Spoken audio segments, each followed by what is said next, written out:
Get ready for Shorthand English Senior, February 2017. Tamil Nadu Government Technical Examinations, first paper code number 379, transcription. Start. Mr. Deputy Speaker, Sir, I thank you for giving me an opportunity to say a few words on the motion regarding the food situation in the country. As we know, food is a very important subject.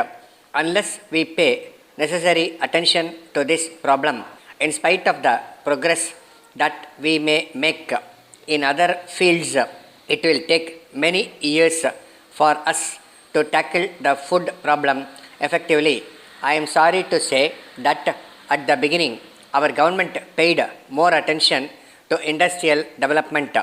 It was only after there was a shortage of food and droughts occurred that we realized the necessity to increase food production in the country.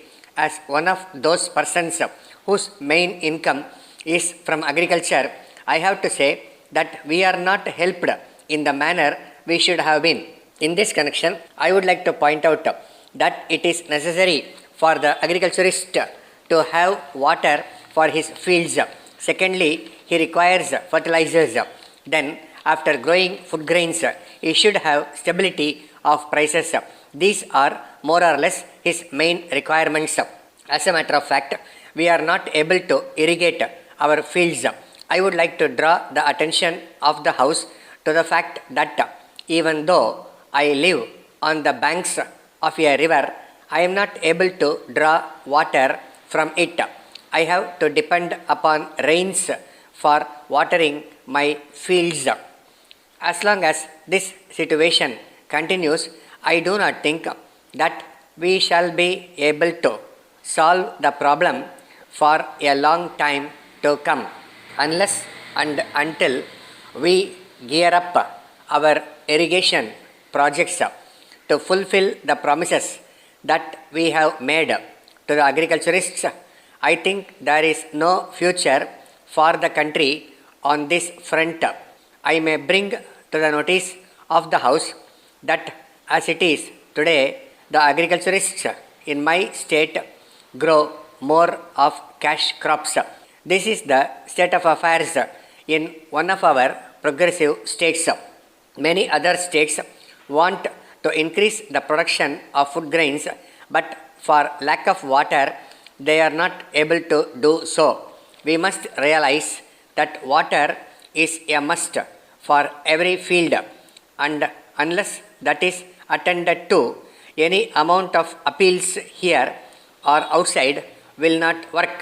The second necessity of an agriculturist is fertilizer.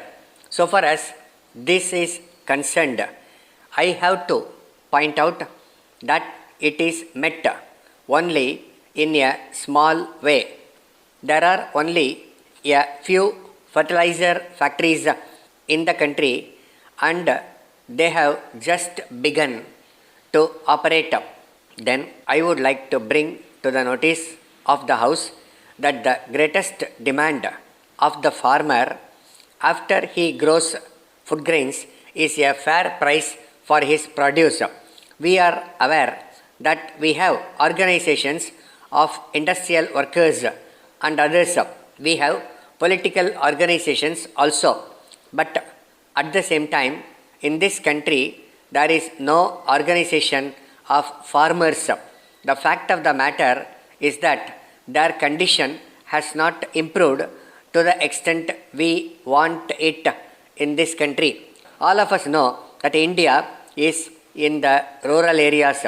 So, it is only fair to point out that unless and until rural India is uplifted, we shall take a long time for development. So, I would submit that all the political parties, if they want the rural areas to improve, should see that there are strong organizations of farmers. I would like to point out that I have said again and again in this House that there should be a rural forum for the improvement of the condition of the farmers. Letter from Thiru S. Raghavan, Secretary to Government, Public Works Department, Chennai, to the Chief Engineer, Public Works Department, General, Chennai. Sir, I wish to draw your kind attention to your letter of the 20th ultimo. I am to state that the intention of the government is that the stipulation that the husband and wife, whether in government service or not, should be allowed to be posted at the same place is only an idea which has to be observed as far as possible.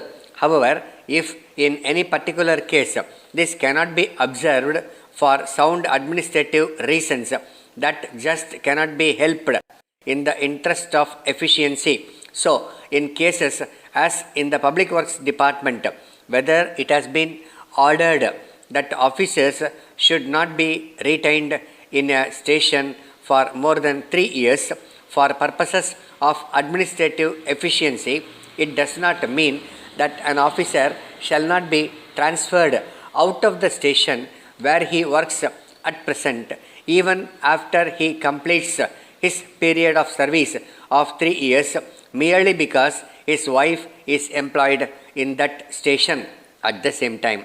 If the wife is also a government servant, it will be open to her to approach the concerned department for transfer to the new station to which her husband has been posted, and if such a request is made by her, it may have to be complied with as far as possible. Yours faithfully, Stop.